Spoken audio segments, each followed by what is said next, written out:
तो दोस्तों, मेरे चैनल इंग्लिश विद मलिक पे आप लोगों का हार्दिक स्वागत है। दिल की गहराइयों से इस्तकबाल है। तो जैसा कि आपने थंबनेल में देख लिया है, तो चलिए हम आपको ट्रांसलेट करना सिखाते हैं और ये बताने की कोशिश करते हैं कि ट्रांसलेट कैसे किया जाता है और हम कैसे किसी इंग्लिश स्टोरी को हिंदी में कन्वर्ट कर सकते हैं, अनुवाद कर सकते हैं, ट्रांसलेट कर सकते हैं। तो चलिए शुरू करते हैं। The worst person. The worst person, बुरा इंसान। बुरा इंसान, वर्स्ट का मतलब सबसे बुरा, द लगने की वजह से ये सबसे बुरा हो गया। द वर्स्ट पर्सन, सबसे बुरा इंसान। ठीक है, ये एक्चुअली में पर्सन वर्स्ट एक एडजेक्टिव है, उससे पहले द आया है और ये इसलिए इसका मतलब होगा द वर्स्ट पर्सन, सबसे बुरा इंसान। चलिए अब स्टोरी पे आते हैं। One day a boy was going somewhere with his father. एक दिन एक लड़का अपने फादर के साथ कहीं जा रहा था। अब देखिए इस सेंटेंस को अगर हम समझने की कोशिश करें तो इसके अंदर क्या है। इसके अंदर सबसे पहले जो चीज़ को हमें देखना है वो है सब्जेक्ट। अगर हमने सब्जेक्ट को समझ लिया तो सेंटेंस हम आसानी से समझ सकते हैं। तो पहली चीज़ है सब्जेक्ट। इसमें सब्जेक्ट कौन है? आ बॉय। ये क्या है? आ बॉय, ये सब्जेक्ट है। आ बॉय सब्जेक्ट है जिसके बारे में बात की जा रही है। सब्जेक्ट क्या होता है? सब्जेक्ट के अंदर सेंटेंस, सब्जेक्ट वो होता है जो सेंटेंस के अंदर या तो कुछ करता है या उसके बारे में कुछ कहा जाता है, वो सब्जेक्ट होता है। जैसे मैं कहूँ आई एम गोइंग तो मैं सब्जेक्ट हूँ, ही इज़ गोइंग तो वो सब्जेक्ट है। तो इसी तरीके से यहाँ पे लड़का जा रहा है तो लड़का सब्जेक्ट है, अब बॉय क्या है? सब्जेक्ट है। ठीक है। वाज गोइंग वर्ब है, पास्ट इन कंटिन्यूअस टेंस में है। वाज वर्ब लगता है पास्ट इन कंटिन्यूअस में। वन डे एक दिन, ये एक एडवर्ब है। वन डे क्या है? एक एडवर्ब है जो वाज गोइंग को डिफाइन कर रहा है, मतलब कि वो जो जाने का जो टाइम है उसको बता रहा है वन डे। तो पूरा माने क्या करेंगे? वन डे एक दिन, a boy was going somewhere with his father. एक दिन एक लड़का अपने फादर के साथ कहीं जा रहा था। यहाँ तक ट्रांसलेट हो गया, बिल्कुल आसान। उसके बाद आगे देखते हैं। The name of that boy was Mohammed. The name of that boy, उस लड़के का नाम। अब देखिए, उस लड़के का नाम, the name of that boy, उस लड़के का नाम क्या है? वाज मोहम्मद, मोहम्मद था। उस लड़के का क्या नाम था? मोहम्मद था। वेरी सिंपल, इसमें कुछ भी नहीं है। The name of that boy was Mohammed, उस लड़के का नाम मोहम्मद था। While on his way, while on his way, जब ऑन हिज वे, वो रास्ते में था। अब देखिए यहाँ पे ये इंग्लिश का तरीका अलग है।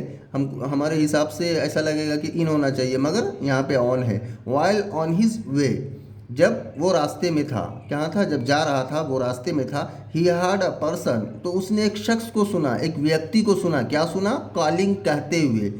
अच्छा, कहते हुए हिज फ्रेंड, अपने दोस्तों को, अपने दोस्त को, मतलब उसने एक व्यक्ति को अपने दोस्त से कुछ कहते हुए सुना। क्या कहते हुए सुना? ओ लेम पर्सन, ए लंगड़े आदमी।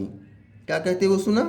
ओ लेम पर्सन, ए लंगड़े आदमी। मतलब कि वो जो लड़का है मोहम्मद, जब वो रास्ते में था तो उसने एक शख्स को, एक व्यक्ति को ये कहते हुए सुना अपने दोस्त को, ओ लेम पर्सन, ए लंगड़े आदमी। ओ लेम पर्सन, लेम बोलते हैं लंगड़े को, पर्सन मतलब व्यक्ति। ओ लंगड़े आदमी, ओ लंगड़े व्यक्ति या ओ लंगड़े इंसान, कुछ भी बोलिए आप हिंदी उर्दू में। चलिए।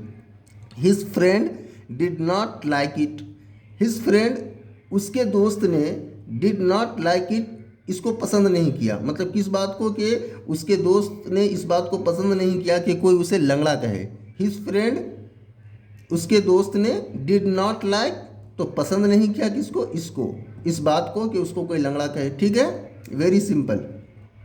यहाँ पे हिज फ्रेंड जो है ये सब्जेक्ट है। हिज फ्रेंड सब्जेक्ट है इस सेंटेंस का। डिड नॉट लाइक इट का ये पास्ट इंडेफिनिट टेंस है, नेगेटिव सेंटेंस है ये पास्ट इंडेफिनिट का। पास्ट इंडेफिनिट के लिए आपको मैं बता दूं कि पास्ट सिंपल टेंस के अंदर हम वी टू का इस्तेमाल करते हैं, वर्ब की सेकेंड फॉर्म का इस्तेमाल करते हैं। जबकि अगर सेंटेंस नेगेटिव हो तो उससे पहले हम क्या करते हैं? डिड लगा के नॉट लगा देते हैं। तो लाइक देखिए, ये V1 है, उससे पहले जो है डिड नॉट लगा के इसको नेगेटिव बना दिया गया है। मतलब पसंद नहीं किया। किसने? हिज फ्रेंड, उसके दोस्त ने। उसके दोस्त ने इसको पसंद नहीं किया। इट का मतलब इसको, इस बात को, ये बात के लिए आया है। ठीक।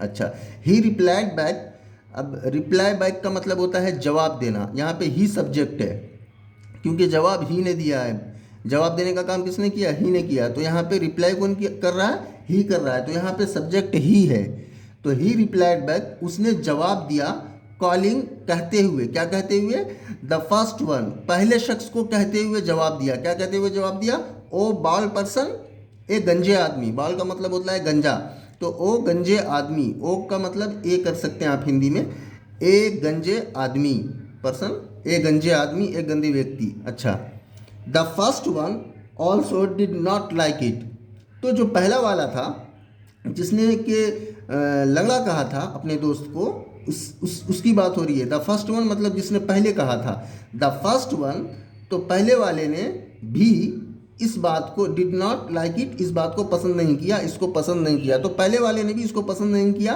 कि कोई उसे गंजा कहे, है ना। पहले उसने दूसरे को लंगड़ा कहा, दूसरे अपने दोस्त को लंगड़ा कहा, तो पलटा के उसने जवाब में उसको गंजा कहा, ठीक है, ये है इसका मतलब। अच्छा, सो मतलब तो, या इसलिए भी माने कर सकते हैं इसका, सो मतलब तो या इसलिए। So they both started fighting and abusing each other, तो वो दोनों, वो दे का मतलब वो मतलब वो दोनों, फर्स्ट वाला और सेकंड वाला दोनों, बोथ का मतलब दोनों होता है, दे बोथ दोनों, वो दोनों, स्टार्टेड शुरू कर, उन दोनों ने शुरू कर दिया, उन दोनों ने क्या किया, स्टार्ट कर दिया, शुरू कर दिया, क्या क्या करना शुरू कर दिया, फाइटिंग, लड़ना, एंड अब्यूजिंग और गाली देना, किसको, ईच अदर, एक दूसरे को, ईच अदर का मतलब होता है एक दूसरे को।